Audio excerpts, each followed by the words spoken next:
So friends, আজকের ভিডিওতে আপনাদেরকে দেখাবো মেমোরি কার্ডকে কি করে আপনারা আপনাদের ফোনের ইন্টারনাল মেমোরি হিসাবে ইউজ করতে পারবেন। সো ফ্রেন্ডস, দেখুন আমাদের অনেকের ফোনের ইন্টারনাল মেমোরি কখনো কখনো কারো 64 জিবি হয়, কারো 32 জিবি হয়, কারো 128 জিবি হয় বা কারো বেশিও হতে পারে। কিন্তু বেশি হওয়া সত্ত্বেও অনেক সময় আমাদের ফোনের কিন্তু বিভিন্ন ছবি ভিডিও থাকার কারণে ইন্টারনাল মেমোরি ফুল হয়ে যায় এবং অ্যাপও আমরা অনেক ইনস্টল করে রাখি, যার জন্য কিন্তু ইন্টারনাল মেমোরি ফুল হয়ে যায়।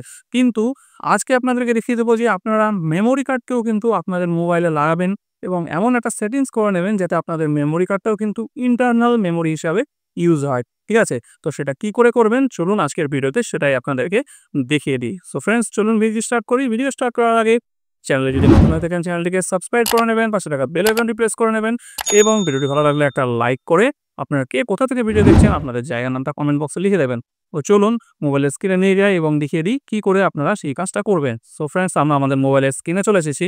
এইবার দেখুন এই কাজটা করার জন্য আমাদেরকে কি করতে হবে। প্রথমে আমাদের ফোনের যে মেন সেটিংসটা আছে সেই সেটিংসের মধ্যে আমরা চলে যাব।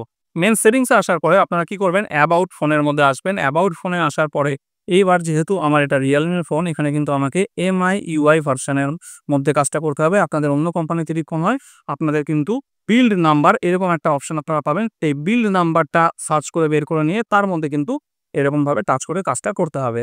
সো এখান থেকে এবার আমরা কি করব, এই MIUI ভার্সনের মধ্যে পরপর 10-15 বার এইভাবে টাচ করতে থাকবো। ঠিক আছে, টাচ করার পরে দেখুন এখানে চলে আসছে you R now A developer, অর্থাৎ আমাদের ফোনে কিন্তু ডেভেলপার অপশনটা অন হয়ে গেছে।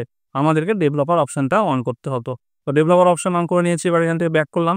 ব্যাক করে কোথায় ডেভেলপার অপশনটা অন হয়েছে সেটা কিন্তু খুঁজে পেতে অনেক সময় অসুবিধা হয়। তাই এই সার্চ বারে আবার আপনারা টাচ করবেন ডেভেলপার অপশন লিখে সার্চ করবেন। সার্চ করলে কিন্তু এখানে চলে আসবে ডেভেলপার অপশন, এখানে টাচ করবেন। টাচ করলে এই যে দেখুন আপনাদের ডেভেলপার অপশন কিন্তু উপরে দেখুন অন দিয়েছে। এইবার এখান থেকে এটাকে স্ক্রল ডাউন করে একদম উপর দিকে তুলে নেবেন। ঠিক আছে, এইবার দেখুন এখানে কিন্তু একটা অপশন এখানে পেয়ে যাচ্ছেন যে force allow app to write on. ঠিক আছে, এই অপশনটাকে আপনাদেরকে কিন্তু অন করে দিতে হবে। এই অপশনটা অন করে দিলে কি হবে, এই অপশনটা যদি আপনারা অন করে দেন তাহলে আপনারা যখন আপনাদের ফোনে যে কোনো রকম কোনো অ্যাপ ইনস্টল করবেন সেই অ্যাপগুলো কিন্তু আর আপনাদের ফোনের ইন্টারনাল মেমোরিতে ডাউনলোড হবে না বা ইনস্টল হবে না, পুরোটাই কিন্তু আপনাদের সেই এসডি কার্ডের মধ্যে ইনস্টল হবে। ঠিক আছে, তাহলে আপনাদের ফোন মেমোরির উপরে আর চাপ পড়বে না। এসডি কার্ডে আপনাদের সব অ্যাপগুলো চলে যাচ্ছে এবং সব ফটো ভিডিও যেগুলো সেটিং হয় সেটাও কিন্তু আপনারা এসডি কার্ডেই ডাউনলোড বা সেভ হওয়ার অপশনটা আপনারা করে নেবেন। তাহলে কিন্তু আপনাদের এসডি কার্ডটা ইন্টারনাল মেমোরি হিসেবে ইউজ হবে এবং আপনাদের ফোনের ইন্টারনাল মেমোরি অনেকটা খালি থাকলে আপনাদের ফোনও যেমন ফাস্ট চলবে, হ্যাং হবে না এবং এসডি কার্ডটাও আপনাদের ইন্টারনাল মেমোরি হিসাবে ইউজ করতে পারবেন। সো ফ্রেন্ডস, শুধুমাত্র এই অপশনটা অন করে দিলে কিন্তু আপনারা আপনাদের এসডি কার্ডকে কিন্তু ইন্টারনাল মেমোরি হিসাবে ইউজ করতে পারবেন। এটাই ছিল আজকের ভিডিওটি যদি আপনাদের একটু ভালো লেগে থাকে এবং কিছু নতুন জিনিস জানতে পেরে থাকেন তাহলে ভিডিওটিকে একটা লাইক করবেন।